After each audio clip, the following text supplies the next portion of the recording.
Shalom saudaraku, salam sejahtera dalam kasih Kristus. Jumpa lagi dengan saya, Didi Tuli. Kita akan belajar berapologetika bersama-sama di channel ini. Ada seorang mualaf, sebenarnya dia ini sudah lama dia mualaf. Namun berusaha untuk dikibarkan lagi. Jadi dia ini sudah pernah dulu kesaksian di channelnya Ngaji Cerdas. Dan juga sudah pernah saya reaction.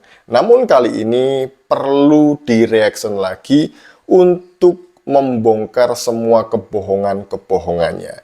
Sebelumnya mari kita bersama-sama melihat video berikut ini.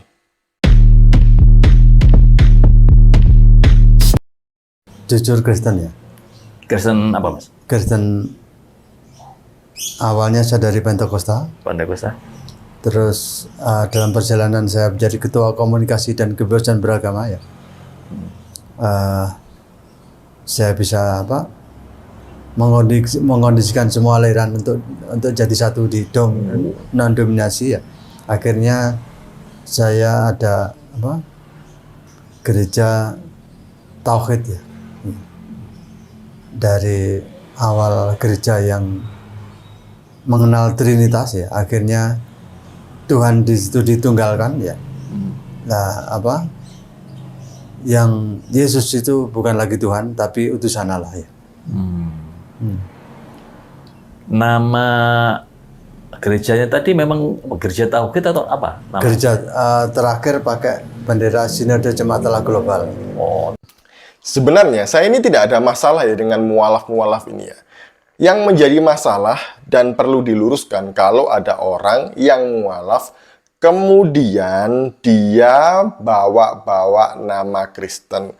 Kemudian dia masih membahas Alkitab. Itu yang harus ditanggapi. Jadi saya punya hak jawab untuk itu. Nah, kenapa si mualaf ini perlu dibongkar kebohongannya? Karena dari kesaksiannya itu banyak kejanggalan ya.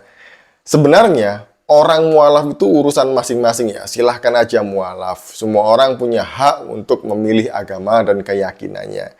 Tapi kalau mualaf ya mualaf aja. Nggak usah bawa-bawa kekristenan itu. Nggak usah. Silahkan. Karena itu semuanya sudah diatur oleh undang-undang. Nah, yang pertama dia tadi itu kan mengatakan dari kecil dia Pentakosta. Ini perlu dicatat dan digarisbawahi ya, karena ini masih berhubungan dengan video-video selanjutnya. Kemudian setelah dia Pentakosta, dia masuk Sinode Jemaat Allah Global, karena di gereja ini Allah Trinitas itu ditauhidkan. Jadi Tuhan itu ditunggalkan. Yesus itu bukan Tuhan tapi utusan. Ini menurut Bapak ini ya, di gereja ini. Nah, saya penasaran, ini sinode gereja apa ya? Setelah saya cari di Google ketemu ternyata namanya JAGI. JAGI itu singkatan dari Jemaat Allah Global Indonesia. Saya membaca dasar ADART-nya mungkin ya, atau apa ya, dasar imannya JAGI ini ya. Di butir yang pertama, yang kedua, perlu kita baca dan cermati supaya tahu gereja ini doktrinnya seperti apa. Butir pertama, gereja percaya kepada satu-satunya Allah yang benar yang diperkenalkan oleh Nabi dalam Perjanjian Lama dan oleh Yesus Kristus dalam Perjanjian Baru, yakni Yahweh, Allah dari Abraham, Ishak, Yakub, dan orang Israel yang ada dengan sendirinya, pencipta langit dan bumi, pribadi yang tidak takluk kepada maut yang disebut oleh Yesus Kristus sebagai Bapa yang kudus, maha adil, maha kuasa, maha bijaksana, maha kuasa, maha kasih, maha hadir. Ya. Jadi benar yang dikatakan oleh Bapak ini bahwa gereja ini penganut paham tauhid. Jadi gereja ini menolak ajaran Trinitas. Trinitas itu adalah ajaran yang fundamental di dalam kekristenan ya. Jadi masuk di dalam doktrin primer. Doktrin yang tidak bisa diganggu gugat. Dan ini sangat alkitabiah. Apa itu? Percaya kepada Allah Tritunggal yang Maha Kudus. Percaya bahwa Alkitab adalah firman Allah. Dan percaya bahwa Yesus Kristus adalah Tuhan dan Juru Selamat manusia. Jadi ini ya. Nah, gereja ini menolak doktrin primer ini.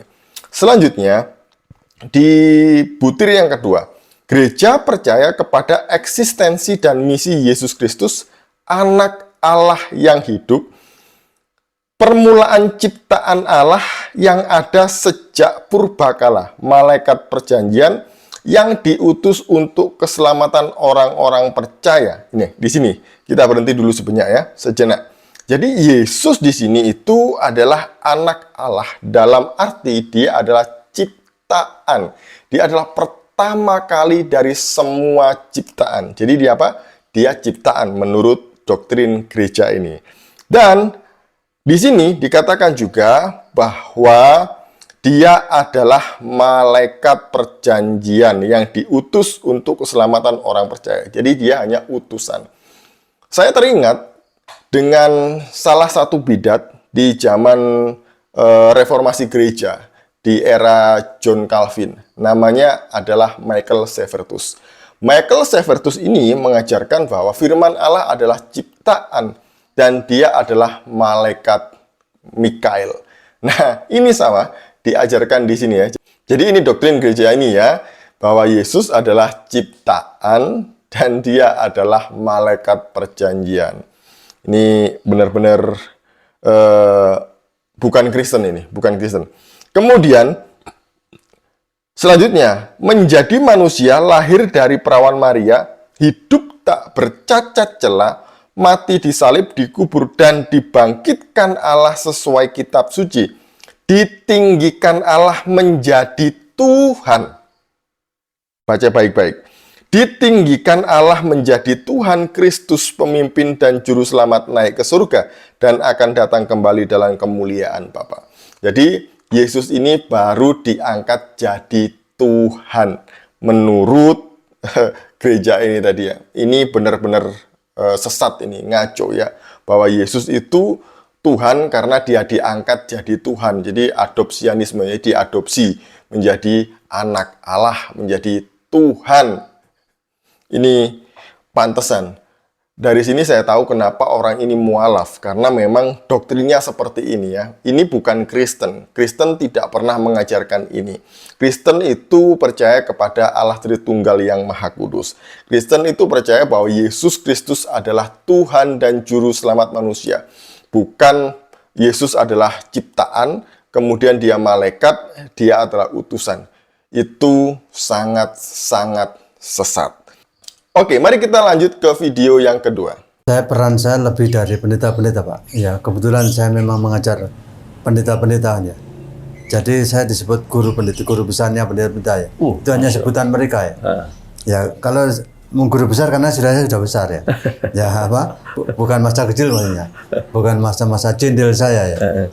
Tapi saya memang sejak SMP itu saya sudah ngajar ya. Ngajar apa, Mas? Apa? Ya kasih apa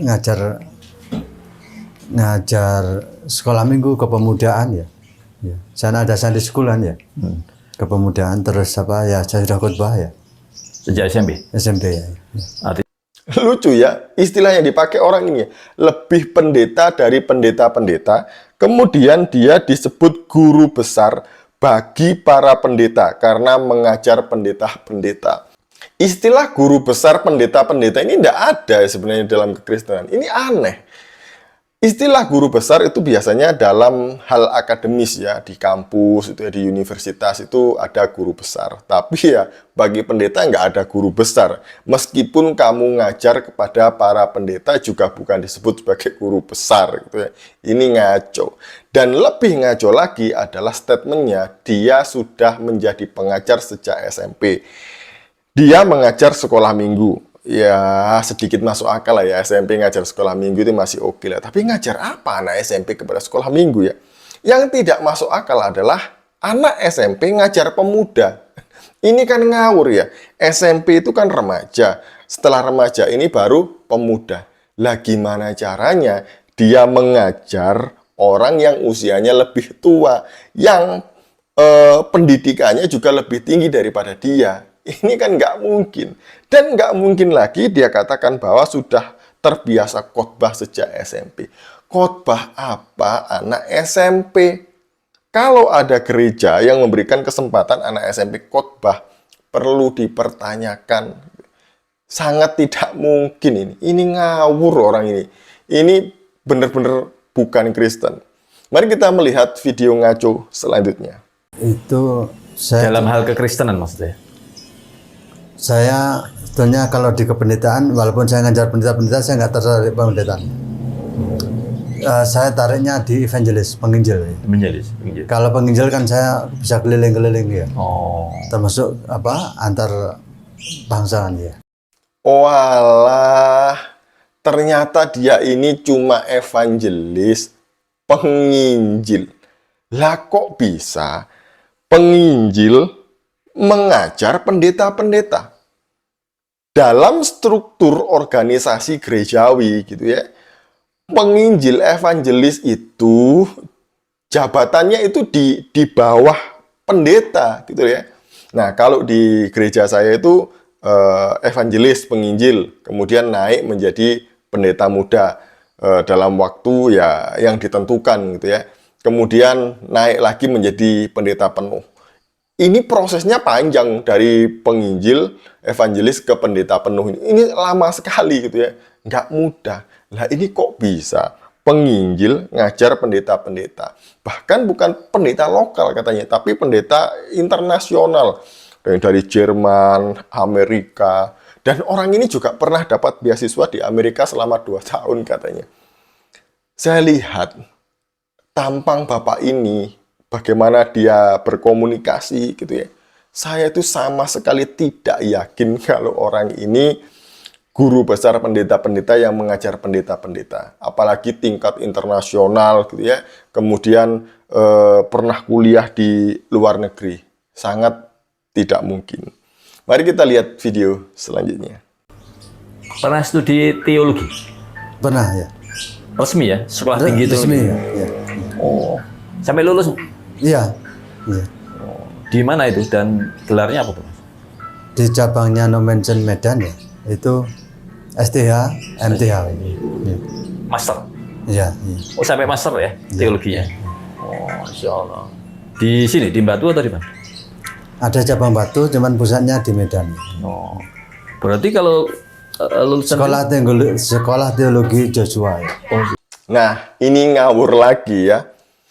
Tadi di awal dia bilang bahwa dia adalah orang Pentakosta. Loh, kok sekolahnya di No Mention? No Mention ini kan Protestan ya, miliknya HKBP.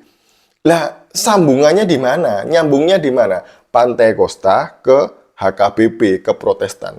Pantai Kosta itu punya sekolah sendiri banyak. Di Batu ada, di Surabaya ada, di Jember ada, di Sulawesi Utara itu juga ada, tepatnya kalau nggak salah di Langoan gitu ya. Dan di tempat-tempat yang lain ada. Lah ngapain dia sekolah di cabangnya No Mention?